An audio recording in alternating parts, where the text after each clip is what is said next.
So I met this guy, I'm forgetting his name यार, AIIMS में है, मतलब he's a 2024 batch AIIMSonian. Okay, तो एक दिन में से ऐसी I was going somewhere and he's like, sir आप आदित्य सर हो ना? मैंने कहा हाँ यार, मतलब like must have recognised me from YouTube and everything.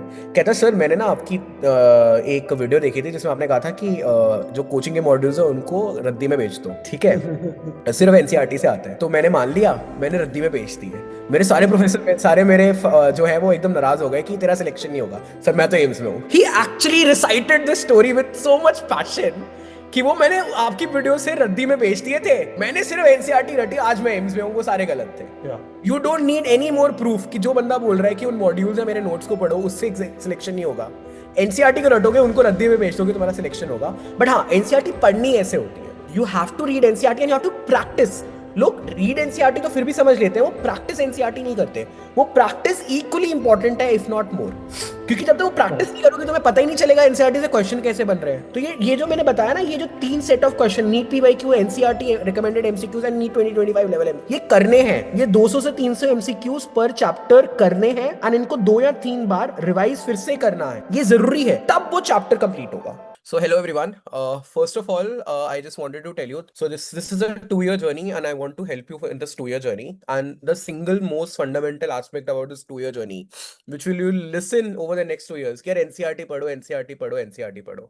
This is something that you will keep on listening. Aditya, मैं वैसे बच्चों को एक चीज बताना चाहता हूँ। I am observing this in my kid also.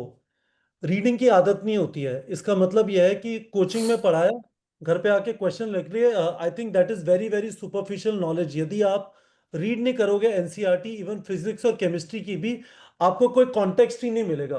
There is an historical aspect to it. For example, structure of atom को भी देखे ना, तो कहीं से स्टार्ट हुआ and ultimately you reach to electronic configuration. So I personally think that reading from that perspective also is very, very important. Definitely. NCR, after all, you have to read a textbook to get the fundamentals of any particular topic. If you haven't read the textbook, सिर्फ notes करके जाओगे तो knowledge भी notes वाली रह जाती है. Text gives a wholeness to whatever you are reading.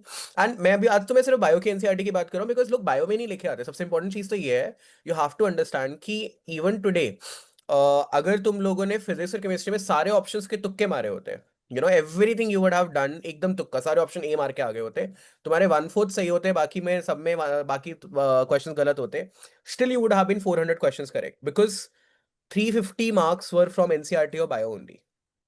350 marks were from bio NCERT only, और कहीं से थे ही नहीं. Now the first thing I want to emphasize is कि अगर लास्ट टाइम किसी एक बच्चे ने मेरे को ऐसे बोला था, so you can turn off the chart right now by the way. All right. These are my NCRTs. These are my NCRTs. दिख रहा है? फटी हुई. ओके. आई 13 साल हो गया मेरे को एग्जाम दिए हुआ है, still carry them because these were the books that made me get through AIIMS. 13 साल में इनको रखता हूं.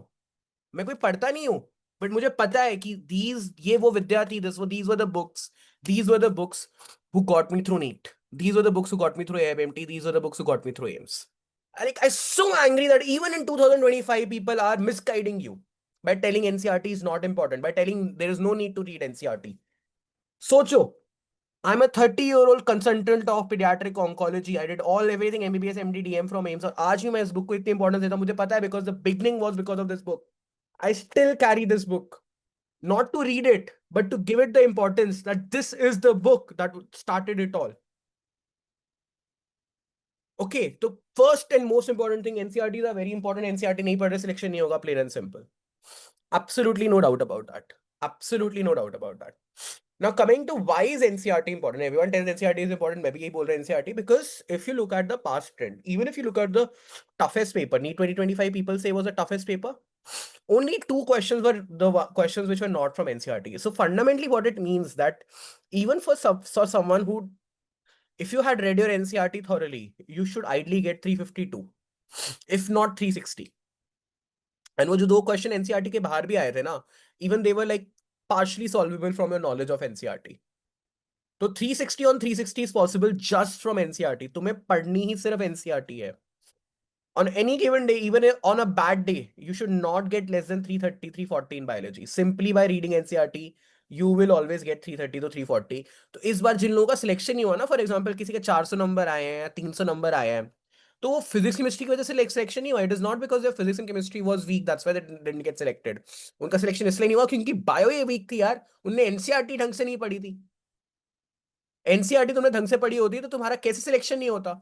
मैं कह रहा हूँ तुम्हारे 70-70 नंबर भी आते, तुम्हारे 100-100 नंबर भी आते हैं फिजिक्स केमिस्ट्री में, और बायो में 350 आते हैं, you would have been 550, you would have gotten selected. So anyone who tells you NCERT is not important is against your selection. So first, very important thing, understand that NCERT is important. It is the thing that you have to read over the next 2 years. You're in 11th standard. Over the next 2 years, your focus, sole focus should be NCERT. Nothing else. Nothing else should be your focus. Absolutely nothing else should be your focus. Now I come to how do you read NCERT?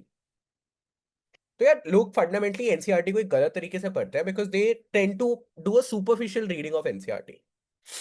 Superficial reading नहीं करनी है. Think of NCERT यार कि इस book से ही सारे question बनेंगे और इस बुक में ही सारे आंसर है. Remember, NCERT is an answer bank, not a question bank. मैं ट्रेडिशनल थिंकिंग को थोड़ा फ्लिप कर रहा हूं. वैसे ट्रेडिशनल थिंकिंग जो मैं बता रहा हूं वही है frankly, but think of NCERT as an answer bank, not a question bank. Question तुम्हें खुद सोचने हैं. एनसीईआरटी ने जो अपनी लाइनों में लिख दिया है वो आंसर है. The lines which are written in NCERT, they are answers. You yourself have to think from that, from these lines, how questions will be framed. और ये जो क्वेश्चन है ये तुम्हें खुद सोचने होंगे. And every time you read NCERT you have to fundamentally, your subconscious should automatically keep on thinking the kind of questions that might be asked from NCERT. And I'll explain this with the help of an example. Let's take this paragraph from NCERT. This is from Animalia. This is from Animalia or Animal Kingdom. This is basically from Animal Kingdom. The fourth chapter in NCERT, the fourth chapter in 11th standard NCERT. इस chapter को लेते हैं. So there is this particular paragraph. अब इस paragraph को जब आप पढ़ रहे होगे, how do you read it? So you will read it like, all members of Animalia are multicellular.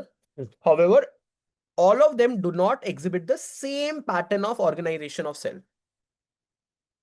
So automatically your brain should think, okay, this is a question. This can be a true false question. The question can be that all members of Animalia exhibit the same pattern of organization of cells. That will become a false. That would become false. अगर ऐसे तो तुम्हें automatically, तुमने ये line पढ़ी, all members of animalia are multicellular but all of them do not exhibit the same pattern of organisation of cell. Automatically your mind should think that this can be a true or false question. They can tell which of the following is a false statement, and they can give a statement that all members of Animalia have same pattern of organization of cell. That would become a false statement because यहाँ पे clearly NCERT ने बोला हुआ है they do not exhibit the same pattern of organization, right? So automatically when you read this line of NCERT you should think, okay, यार यहाँ पे ये question ऐसे बन सकता है. So this is why I say that हमें superficial reading of NCERT करनी है. हमें फंडामेंटली एवरी लाइन को ऑटोमेटिकली अपने ब्रेन में खुद से सोचना है कि यार इससे क्वेश्चन बन कैसे सकता है. इसके आगे करते हैं. Let's read the rest of the paragraph. Okay, let's read the rest of the paragraph. If I read the rest of the paragraph, वहां पे देखो क्या लिखा हुआ है. For example, in sponges, cells are arranged as loose aggregates. They exhibit cellular level of organization. तो यहाँ पे एक चीज हमें पता चल गई, स्पंजेस में कौन सी लेवल ऑफ ऑर्गेनाइजेशन है, स्पंजेस में सेल्युलर है. Some division of labour can occur in the cells. ठीक है. इन सिलेंट्रेट्स में क्या है, coelenterates arrangement of cells is more complex. यहाँ पे टिश्यू लेवल ऑफ ऑर्गेनाइजेशन है. A still higher level of organization, organ level, is exhibited by members of platyhelminths. Okay, तो इमीडिएटली दो सोचो कि ये तुमने पैराग्राफ पढ़ा, थिंक कि यार ये ना मेरे को एक ट्रू और फॉल्स का क्वेश्चन देख सकते हैं कि ये फॉल्स हो जाएगा, सेम लेवल ऑर्गेनाइजेशन नहीं होता, फॉल्स हो गया. मैच द फॉलोइंग का क्वेश्चन दे सकते हैं इस पैराग्राफ से कि स्पंज में क्या होता है. Okay, so the match the following will become, sponge has cellular level, coelenterates have tissue level, platyhelminths have organ level. ये automatically your brain should think of. And by the way, ये question मेरे exam में आया था. These questions, AIMS questions are not released in public. I hope you know that. जब AIMS का exam होता था till 2019, the paper was not released in public. It was not like NEET कि आपको actual paper मिलता था. Paper was taken back. But I still distinctly remember this question कि ये क्वेश्चन मेरे एग्जाम में आया था। तो देख रहे हो कि एक सिंपल पैराग्राफ से how did they convert a simple paragraph, जो लग नहीं रहा था कि यार ये क्या इतना टफ पैराग्राफ है, but they have made questions out of it. Alright, they can also question that, they can say no division. So here it is written, think of it this. They say that even in sponges, some division of labors occurs amongst the cell. ये नहीं बोल रहे कि cellular level of organisation है but फिर भी कुछ division of labour हो रहा है। They can give you a true false statement that no division of labor occurs in sponges. That would become a false statement. That would become a false statement. Right. So आपको जब भी आप NCERT पढ़ रहे हो, आपको superficial read नहीं करना है। You have to fundamentally think of it as कि मैंने एक पैराग्राफ भी पढ़ा। आई हैव टू थिंक कि अरे इससे क्वेश्चन बन कैसे सकता है। ऑटोमेटिकली अपने आप को अपने दिमाग में बार बार इन क्वेश्चंस को बना के रखना है। You have to always keep on thinking how from this particular line a question can be formed. How can a true and false question can be formed? How a match the following question can be formed. You have to always keep on thinking that when you are reading NCERT. All right. एक और trick बताता हूं for assertion and reason type of questions. For assertion and reason type of questions, because आजकल around 5 out of 90 questions will be 5 to 90 questions will be assertion and reason questions. They will be assertion and reason question. Now, as far as assertion and reason questions are concerned, any any statement which has hence and because in it, any statement which has hence and because in it is a potential assertion and reason question. That's a potential assertion and reason question. Is paragraph ko, let's read this paragraph to understand how assertion and reason questions are formed. So ye dekho. So here NCERT is saying local names vary from place to place. This would you would recognize the confusion that would be created if we didn't find ways and means to talk each other to refer to organisms that we are talking about, because the local names would vary from place to place even within a country. Hence, there is a need to standardize the naming of living organism. And this process of standardization is called nomenclature. So that that particular organism is known by same name all over the world. यहाँ पे hence आया, जहां पे hence आ गया, वो particular paragraph is a potential assertion and reason question. अगर assertion के साथ same reason दिया हो, यहाँ पे reason क्या है? Why do we need nomenclature? Why do we need to have same name for every organism? ताकि confusion ना हो, because local names हर जगह अलग अलग होते हैं. That is the reason. So these are the kind of questions. So let's say they will give you a question. There is a need for standardized naming called nomenclature. This becomes a true statement. This is a true statement. And they give you the reason that local names vary from place to place. This is also true. And this reason is the reason why we need that nomenclature. So this would become one. That assertion and reason is correct, and reason R is the reason for assertion. Let's say reason में कुछ और दे दिया होता, random कोई fact दे दिया होता that humans are called Homo sapiens. So assertion reason both would have been correct, but obviously the explanation would not have been the correct. Reason would not have been explaining the assertion. तो उस समय 2 हो जाता. Let's say reason totally गलत दे देते, that local names don't vary from place to place. They could have given that, right? Here they have written in the NCERT, local names vary from place to place. They could have given local names don't vary from place to place. Then it would have become wrong. Then it would have become 3. Right? And fourth is when both assertion reasons are incorrect. So they would have said that there is no need for standardization. That assertion would have been incorrect.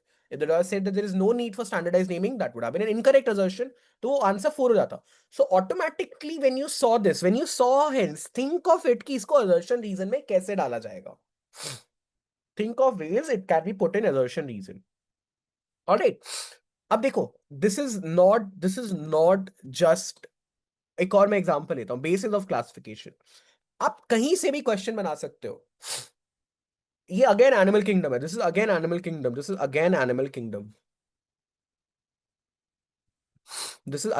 Kingdom. Alright. In spite of differences in structure to form different animals, there are fundamental features which are common to various individuals in relation to arrangement of cells, body symmetry, nature of xylem, patterns of digestive, circulatory or reproductive features. These features are used for animal classification.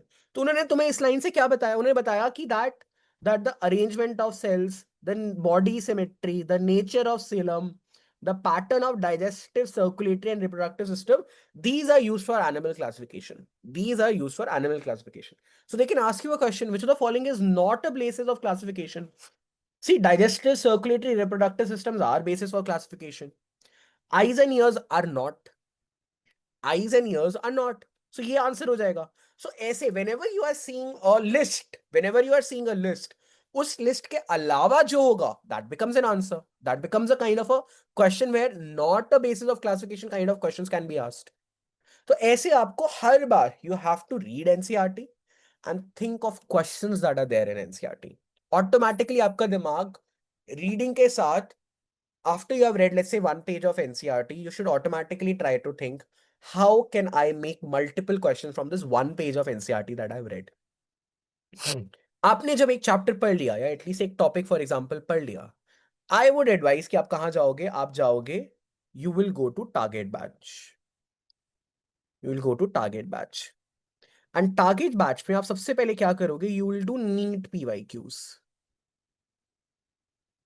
In target batch, the first thing that you're going to do is you are going to do NEET PYQs. You're going to do NEET PYQs NCERT based. NCERT based. You're going to do NEET PYQs NCERT based. For example, आपने target batch में गए, this is a question taken from target batch. This is a question which is a NEET PYQ. Select the correctly written scientific name of mango which was described by Carlos Linnaeus. तो इसका answer क्या हो जाएगा?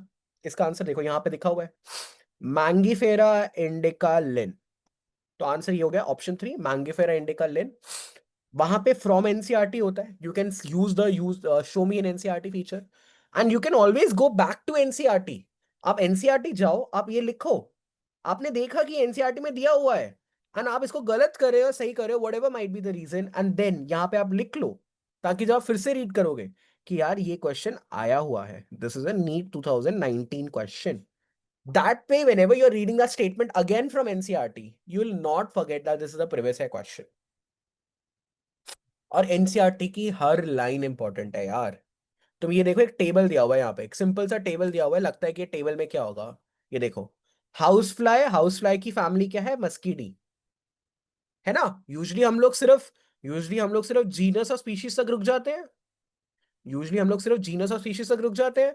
हम लोग family order class में जाते ही नहीं है.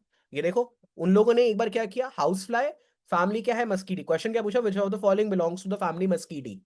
ये पूछ लिया. एनसीईआरटी का ही क्वेश्चन है, क्वेश्चन एनसीईआरटी का ही है. देखो, कॉकरोच नहीं, फायरफ्लाई नहीं, हाउस फ्लाई दिया हुआ है, हाउस फ्लाई बिलोंग्स टू मस्कीडी.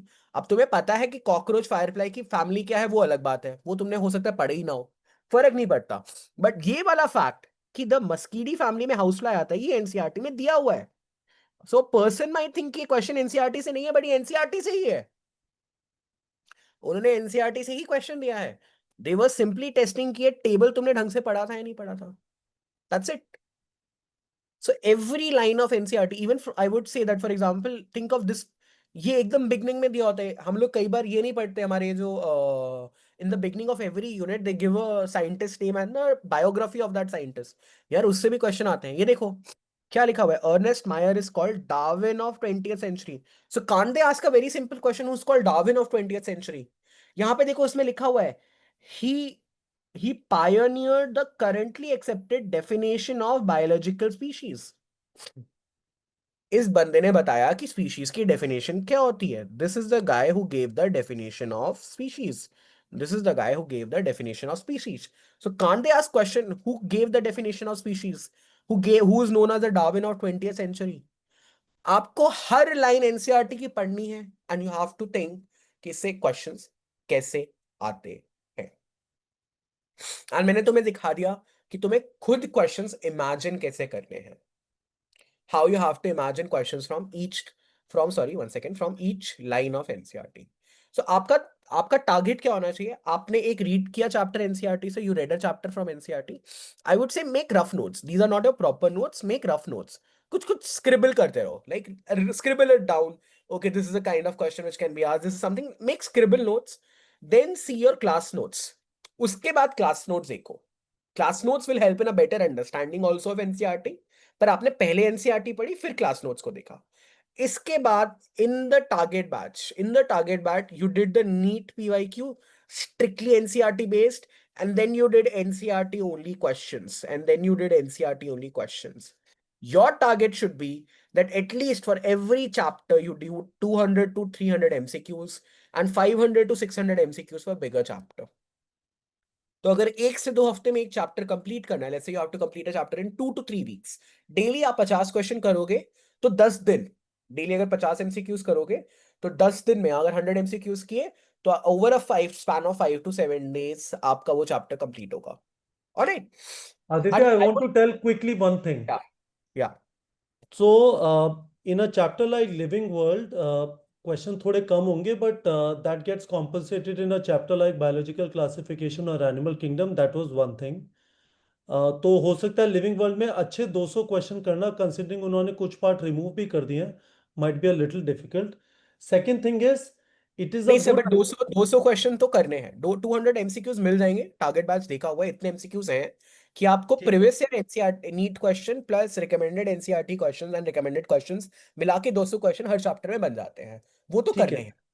दूसरी चीज ये है कि रेकमेंडेड एमसीक्यूज और नीट 2025 लेवल, ये दो क्वेश्चन सेट्स हैं बिसाइड रेकमेंडेड पीवाईक्यूज। ये तीन क्वेश्चन सेट जरूर से करने हैं। उसके अलावा जो इनका मर्जी है, रिवीजन के लिए क्वेश्चन बैंक है, एग्जाम्पलर के क्वेश्चन एग्जैक्टली, है। बट बेसिकली सबसे पहले आपको नीट पीवाईक्यूज करने हैं, बिकॉज आपसे उसको पता चलेगा एक्चुअली में नीट में कैसे क्वेश्चन करते हैं। करेक्ट। उसके बाद आपको रिकमेंडेड एनसीईआरटी क्वेश्चंस करने हैं, एंड उसके बाद नीट 2025 लेवल करने हैं। करेक्ट।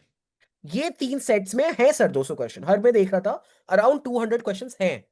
इतने 200 क्वेश्चन हर चैप्टर के प्रैक्टिस किया, आई वुड से कि एक बार नहीं करना। आपने एक बार किया, हो सकता है आपका स्ट्राइक रेट 80% हो या 70% हो, आप रिफ्रेश करो, आप सेम क्वेश्चन को फिर से प्रैक्टिस करो, आप देखना फिर से सेम मिस्टेक करोगे। जब तक सही। 3 या 4 बार नहीं करोगे तब तक वो क्वेश्चंस ठीक नहीं होते। आप दो या हाँ, तीन दैट बार इज ट्रू। करके देखो। So this is what fundamentally I would recommend. NCERT ऐसे पढ़नी है और एनसीईआरटी की प्रैक्टिस ऐसे करनी है। And along with that I would say कि खुद के ना 2 या 3 पेजर नोट्स बनाओ, कि जो खुद फंडामेंटली तुम्हें लगता है कि यार ये नया क्वेश्चन बन सकता है, मे बी टारगेट बैच में भी नहीं आ दिया हो, मे बी कोई नीट पीवाई क्यों ना हो। मैं खुद सोच रहा था कि नया क्वेश्चन, एंड ट्रस्ट मी, ऐसे कुछ 5 या 10 क्वेश्चन मेरे एग्जाम में आए थे जो मैंने खुद छोटे छोटे लाइन में सोचे हुए थे कि ऐसे क्वेश्चन बन सकते हैं। ज्यादा नहीं बनाने, लाइक आई सेड, वो that should not be the measure of your efforts. वही एफर्ट टारगेट बैच ने किया हुआ है प्रैक्टिस के लिए, वही तो तुम किसी और ने तुम्हारे लिए मेहनत की हुई है कि वो क्वेश्चन बना के तुम्हें दे रहा है, परोस रहा है। बट खुद भी थोड़ी सी, लाइक अराउंड 10 to 15 क्वेश्चंस खुद सोच के रखो, because that just triggers your mind a bit. Like I said, वो एक हल्का सा रफ नोट्स हो सकता है, I am not asking you कि वो प्रॉपर नोट्स हो, but every chapter think of 10 questions yourself, because that will trigger your mind कि question every line of NCERT से तुम्हें खुद एक मोटिवेशन मिलेगा, एक ट्रिगर मिलेगा कि इससे क्वेश्चन बनता कैसे है। Specifically for those who are going to coaching, यार उनको मैं बोलूंगा कि हो सकता है कोचिंग तुम्हें बोले कि नोट्स पे फोकस करो, मैं तुम्हें बोलूंगा प्लीज यार एनसीईआरटी पे फोकस करो। The way to go about coaching test, the way to go about coaching test is, क्योंकि मैंने भी कोचिंग टेस्ट दिया, उसमें बाहर से पूछते हैं। तो बेसिकली लेट्स से अगर 4 हफ्ते के बाद एक कोचिंग टेस्ट है तो 4 हफ्ते तुम एनसीईआरटी पढ़नी है और कुछ नहीं पढ़ना है, you don't have to read anything else. But आखिरी के 3 से 4 दिन में तुम नोट्स को पढ़ो और उनकी उल्टी करके आ जाओ, पर रट्टे एनसीईआरटी के ही मारने हैं। रट्टे तुम्हें और प्रैक्टिस तुम्हें एनसीईआरटी की करनी है।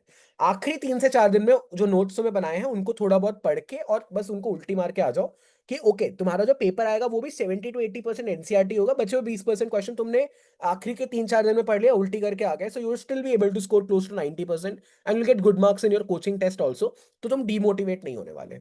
This is a fundamental thing, specially मुझे पता है 11th स्टैंडर्ड में बहुत कोचिंग्स आउटसाइड ऑफ एनसीईआरटी बहुत ज्यादा देती हैं, so you might get demotivated by the test.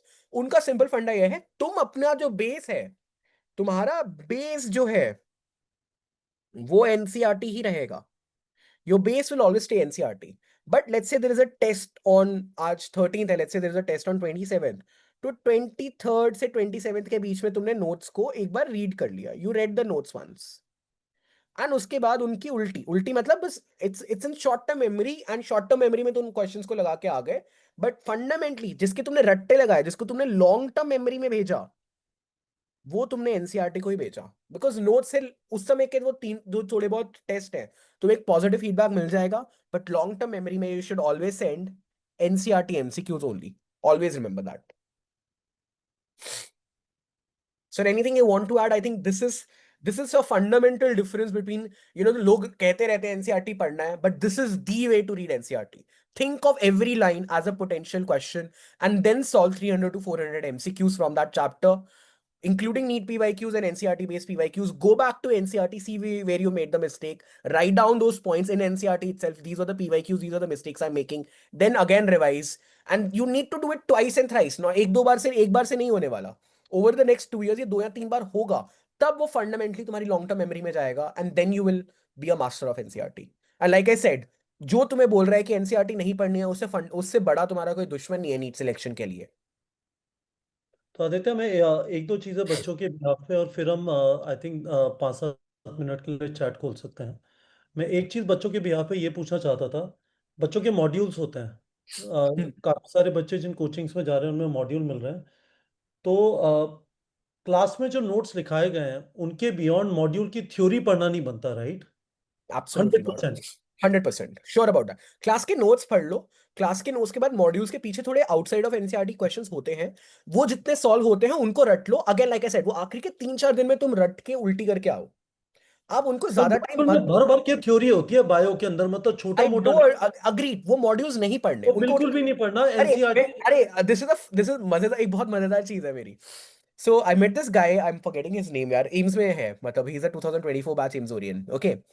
तो एक दिन में से ऐसी I was going somewhere and he is like, sir आप आदित्य सर हो ना? मैंने कहा हाँ यार, मतलब like must have recognised me from YouTube and everything. कहता सर मैंने ना आपकी एक वीडियो देखी थी जिसमें आपने कहा था कि जो कोचिंग के मॉड्यूल्स है उनको रद्दी में बेच दो. ठीक है. सिर्फ एनसीईआरटी से आता है.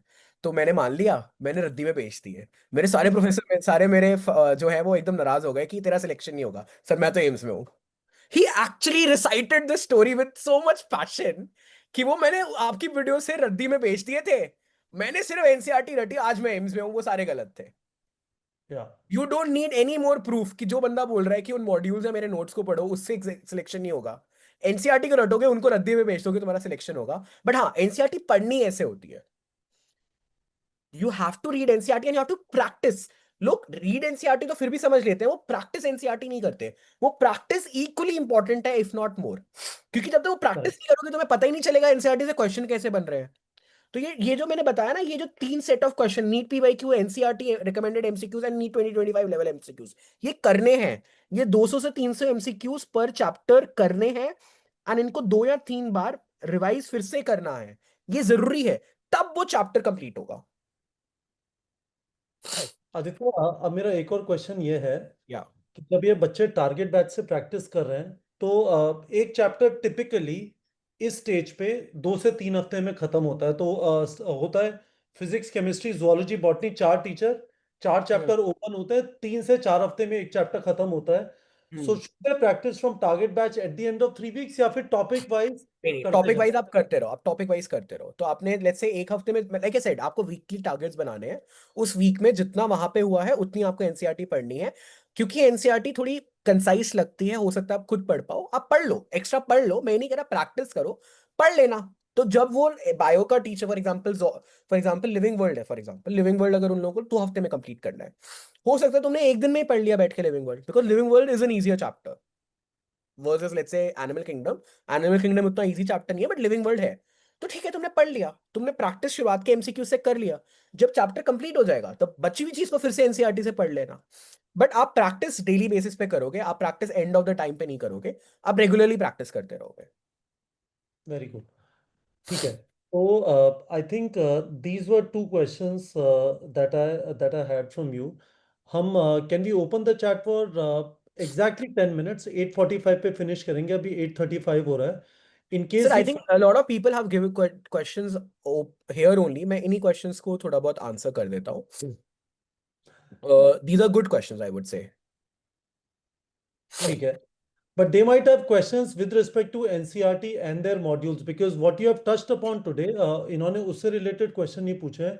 What you have touched upon today might have clarified very significant questions for students and might have given them very very clear direction. या मैं आपसे एक और सवाल ये पूछना चाहता हूँ, क्या फिजिक्स और केमिस्ट्री की एनसीईआरटी पढ़नी है या नहीं पढ़नी है? व्हाट इज सिर्फ योर ये opinion about physics it? Physics chemistry NCERT that requires another video, हम लोग अगली बार वही डिस्कस कर लेते हैं। हाँ, बट यस या नो में यदि आपको आंसर यस देना है, यस, पढ़ना है, नहीं केमिस्ट्री तो यस आएगी। पढ़ना? Physics is a plus minus, but मैं फिजिक्स भी यस ही बोलूंगा। केमिस्ट्री तो 100% यस है। यार आदित्य, इनके दिमाग में एक चीज डालनी है, मैं पर्सनल एक्सपीरियंस से बता रहा हूँ। मेरे बच्चा जैसे ट्यूशन करता है और उसके बाद क्वेश्चन प्रैक्टिस करता है, you will not get a sense of the physics of it, the chemistry of it, the biology of it, और आपको बहुत अधूरा अधूरा और सुपरफिशियल लगेगा यदि आपको रीडिंग करके सेंस नहीं आया ओवरऑल पिक्चर का। मुझे लगता है that I think is very very important. या वो एक पढ़नी जरूरी है। सर एक बंदे ने पूछा, sir what about NCERT mistakes which are wrong factually. देखो एनसीईआरटी में जो दिया है वो that is the ultimate truth. But Aditya, I want to clarify है, इसमें एक चीज हुई थी 2022 में, पंगा हुआ। दो एक बार पंगा हुआ है सर, एक बार पंगा हुआ है, एक बार ही पंगा हुआ है। Fundamentally most times NCERT even with its wrong is considered to be above. वो बहुत ही बड़ा मिस्टेक थी अगर मैं उस तरीके से बोला जाए। बट अगर एनसीईआरटी में कुछ गलती है तो मैं उस गलती को मान लेना है। बट इन जनरल यार, फॉर समवन हु सेइंग कि एनसीईआरटी में जो मिस्टेक्स हैं वो रॉन्ग फैक्चुअली है, अगर तुम उस लेवल पे पहुंच गए, तुम ऑलरेडी 330 340 के लेवल पे हो, you are already getting somewhere 330 340। This is a question towards the end कि यार मेरी 100 रैंक आए या 10 रैंक आए, ये वो वाला क्वेश्चन है।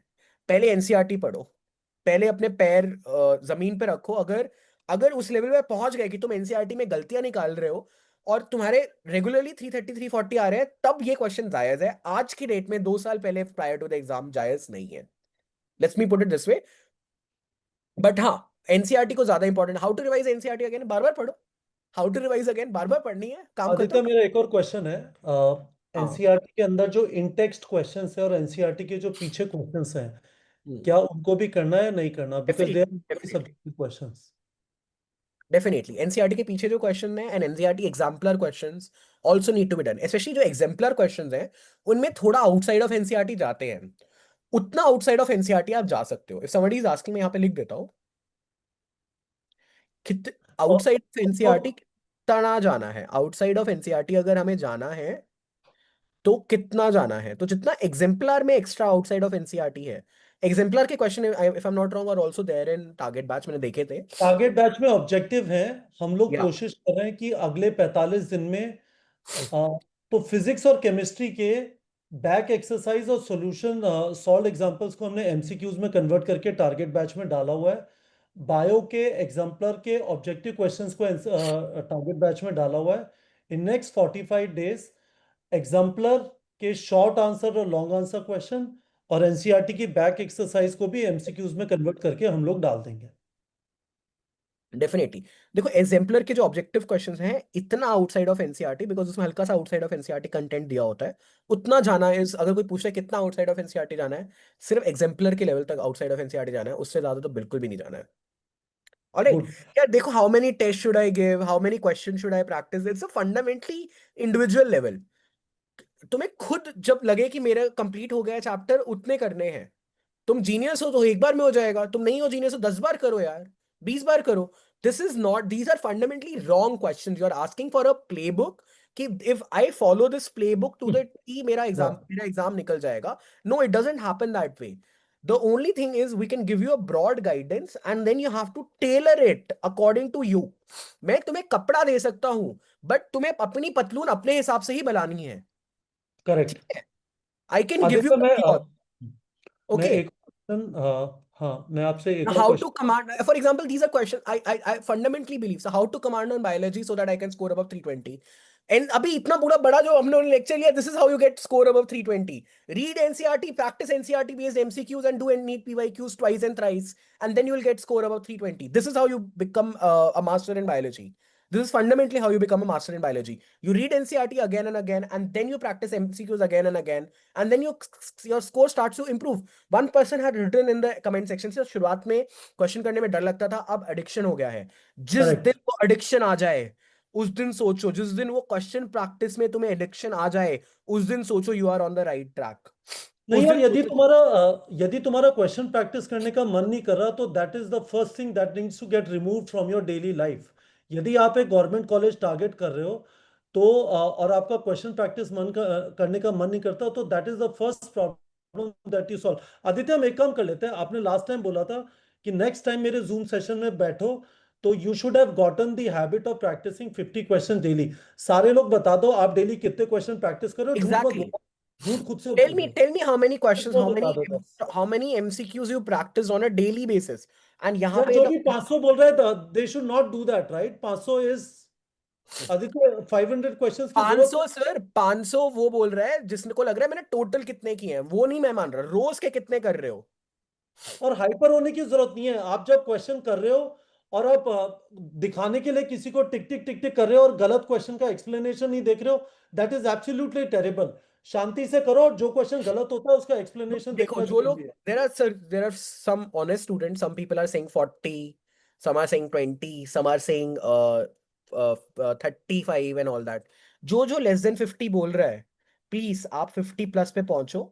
जो 50 प्लस पे पहुंच गया है, I would say get to 100। अब चिल हो जाओ, मतलब है ना, और इसको फिर अपना रूटीन बनाने की कोशिश करो। जो भी 50 लेस के देन नीचे 50 है, है, गेट टू 50। जो 50 प्लस हो चुका है, 60 70 80 बोल रहा है, please get to 100 plus. Get to 100 plus. अगली बार मिलेंगे हम और क्वेश्चन प्रैक्टिस करेंगे। ठीक है। बच्चों मैं आपको अब बता रहा हूँ, जो 50 प्लस के ऊपर पहुंच जा रहे हैं ना अभी, आपने एक बहुत बड़ी हर्डल क्रॉस कर दी। जो तैयारी कर रहे हैं ना अभी नीट एग्जाम की, वो 50 के ऊपर नीट एग्जाम के दिन तक भी नहीं पहुंचेंगे। अभी आप मेहनत करके उस जगह पे पहुंच गए तो you are already amongst top 1 lakh people who are preparing for the exam. That is the power of this whole thing. Aditya, sorry I was disrupting you. नहीं नहीं, दैट्स ओके, मैं आपने कोई डिस्टर्ब नहीं किया। I think this is fundamentally what we are saying. You have to do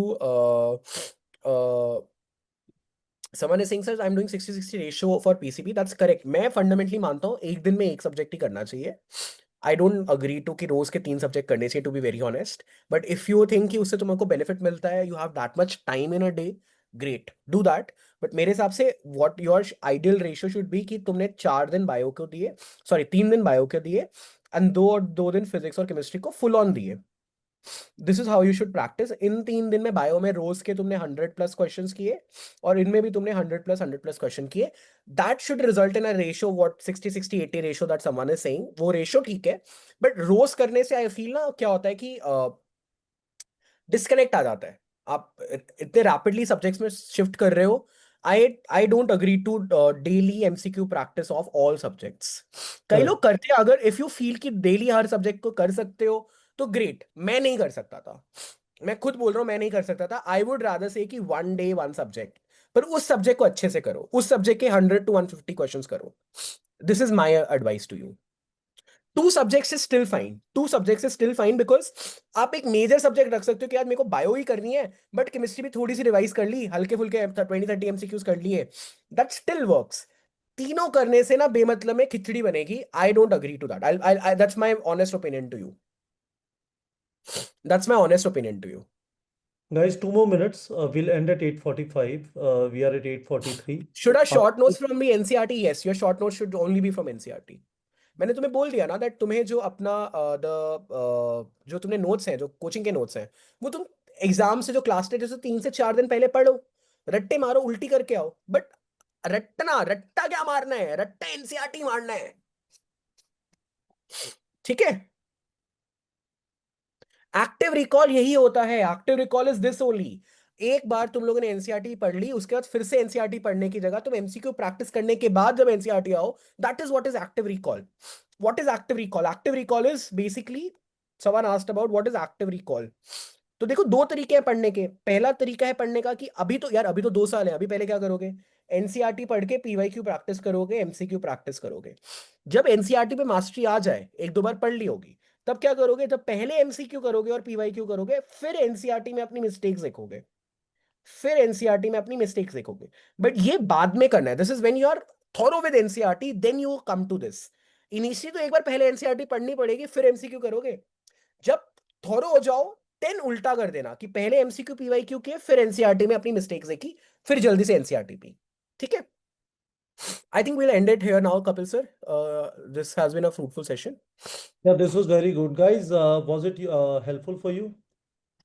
Now just tell me, was it helpful? Did you know, did you understand NCERT bio पढ़नी कैसे है ना?